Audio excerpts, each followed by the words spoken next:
કેમ છો બધા મજામાં? કે હાલચાલ YouTube family? I hope so બધા મજામાં હશો. મજામાં જ રહેવાનું, ખાવું પીવું ને મોજ કરી, બીજું કંઈક ઘटे नहीं એમાં. आज हम आपके लिए लेकर आए हैं उदयपुर सीरीज, जिसे जिलों का भी शहर कहा जाता है. आज की इस सीरीज में हम आपको दिखाएंगे कि एक दिन में उदयपुर घूमना था, कैसे घूम सकते हो, कहाँ कहाँ जा सकते हो.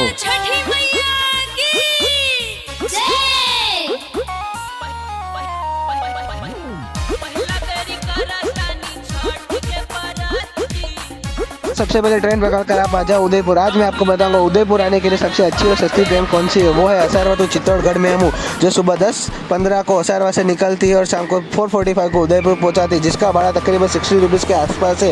क्योंकि असरवा से उदयपुर का भाड़ा तकरीबन 100 रुपीज़ है, तो आप अंदाजा लगा सकते हो कि उदयपुर का भाड़ा कितना होगा. और हाँ दोस्तों, जो कि ये ट्रेन असरवा से ही चलती है, इसलिए आपको जगह की चिंता करने की कोई ज़रूरत नहीं. आप मस्त बैठ कर आराम से एंजॉय करते हुए भी जा सकते हो.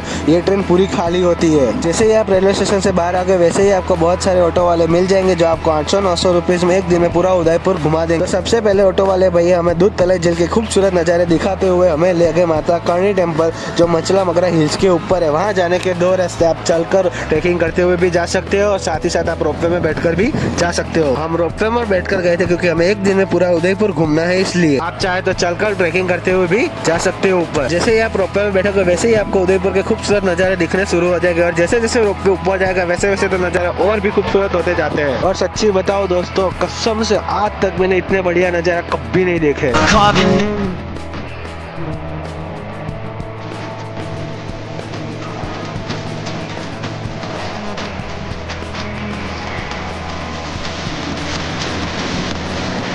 रोपवे में से उतरने के बाद आप जैसे ही चलकर थोड़ा ऊपर की ओर आओगे, वैसे ही आ जाएगा आपका माता कर्णी टेम्पल. और ये वही रास्ते जिस रास्ते से चलकर हम ऊपर की ओर आए थे. और ये कुछ इस प्रकार का दिख रहा है माता कर्णी टेम्पल.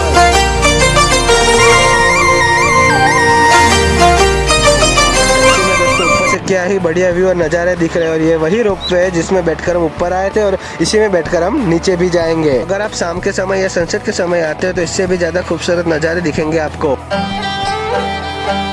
आप सनसेट के बाद थोड़ी देर ऊपर रुकोगे तो शाम हो जाने की वजह से पूरा उदयपुर रोशनियों से जगमगाने लगता है. और ऐसा आपने आज तक नहीं देखा होगा.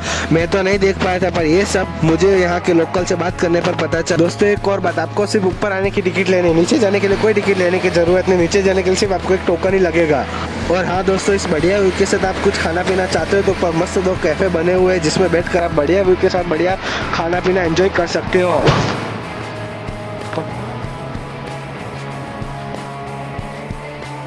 माता कर्णी टेम्पल देखने के बाद हम चले गए हमारी अगली डेस्टिनेशन लेक पिचोला. और ये कुछ इस प्रकार का है लेक पिचोला. लेक पिचोला के बीच में आप जो ये महल जैसा दिख रहे हो, वहाँ जाने के लिए आप बोट राइड करके भी जा सकते हो.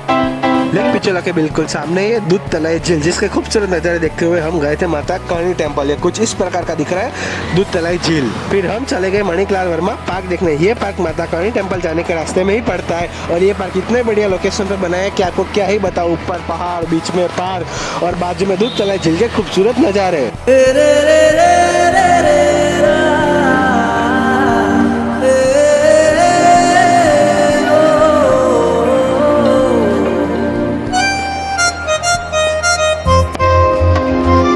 के बाद हम चले गए हमारी अगली डेस्टिनेशन जगदीश मंदिर. और ये मंदिर भगवान विष्णु का है.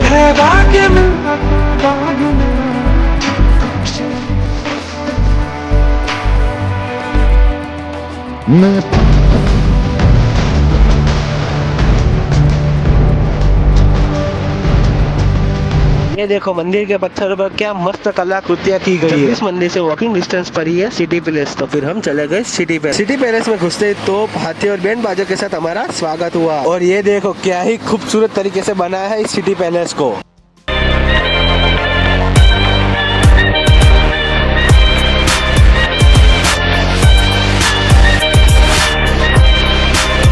और ये कुछ इस प्रकार से महल का एंट्री गेट है. महल में एंट्री लेते ही फिर से एक बार तोपों ने हमारा स्वागत किया. और ये महाराणा प्रताप के कुछ अस्त्र शस्त्र और हथियार, जो वो युद्ध के दौरान इस्तेमाल किया करते होंगे. पहले के अस्त्र शस्त्र और हथियार देखने के बाद ऐसा लग रहा है कि वो उनका इस्तेमाल कैसे करते थे. इतनी बड़ी बड़ी बंदूकें, इतनी बड़ी बड़ी तलवारें, और क्या ही वजन होगा उनका.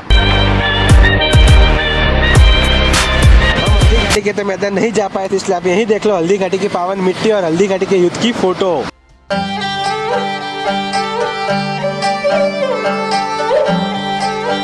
ये देखो पहले का प्राचीन ताला, ऐसा ताला आपने आज तक कहीं नहीं देखा होगा और ना ही देखने को मिलेगा।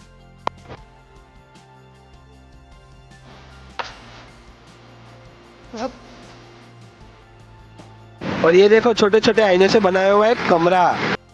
सामान 500 बार शहरों की गिरफ्त से भगा मैं, एक गहरी सांस लेकर सब भूला भाई जादू सा है कुछ हवा में, झंझट से दूर हूँ, पड़ोसी की पीटी नहीं सुनी आज। पैलेस के अंदर से और बाहर से इतना बढ़िया व्यू आ रहा है कि आपको अपनी आंखों पे यकीन नहीं होगा।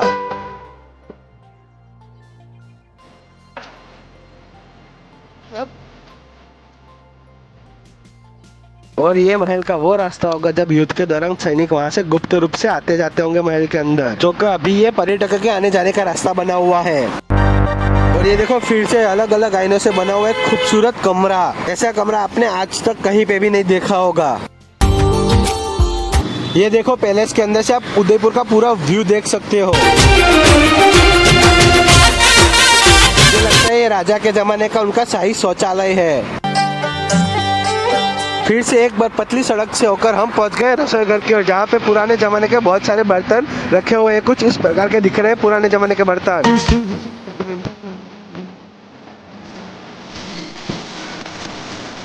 मुझे ये रानी का बख्तर लग रहा है जिसे पहनकर वो युद्ध में जाती होगी, और ये रानी के कुछ हथियार। ये उदयपुर और उसके आसपास का पहले का नक्शा। ये देखो भाई साहब, पत्थर के ऊपर क्या ही बढ़िया कलाकृतियां बनाई हुई है। इनमें से कई कलाकृतियां तो ऐसी है जिसमें भगवान की मूर्ति बनी हुई है, वो भी पत्थरों को कोतर के।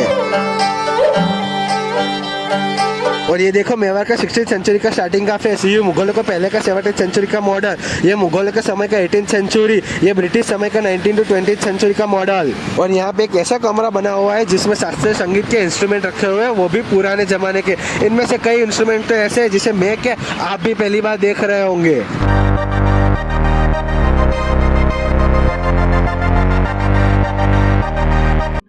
और ये देखो फिर से वही पत्थरों को काप कुप के बनाई हुई बढ़िया बढ़िया कलाकृतियां।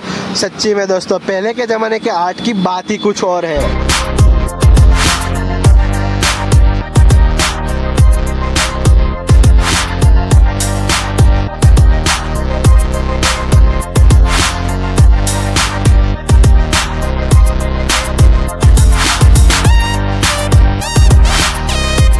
सिटी पैलेस की ये वो जगह है जहाँ पे आप शादी या कोई और भी इवेंट कर सकते हैं, पर उसके लिए आपको बहुत मोटा पैसा देना पड़ेगा। और ये महाराज की शाही सवारी लगती है।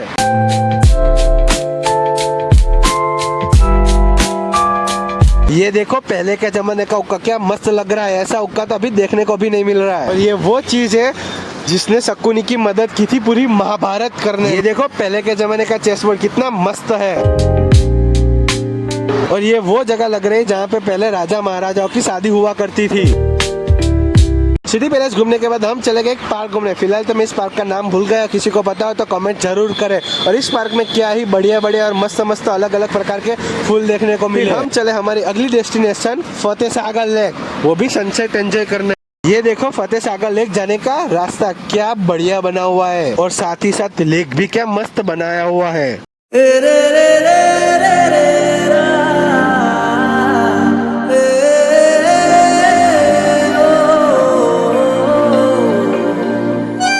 थोड़ी देर घूमने के बाद हम जा रहे हैं दिवाली सनसेट पॉइंट देखने।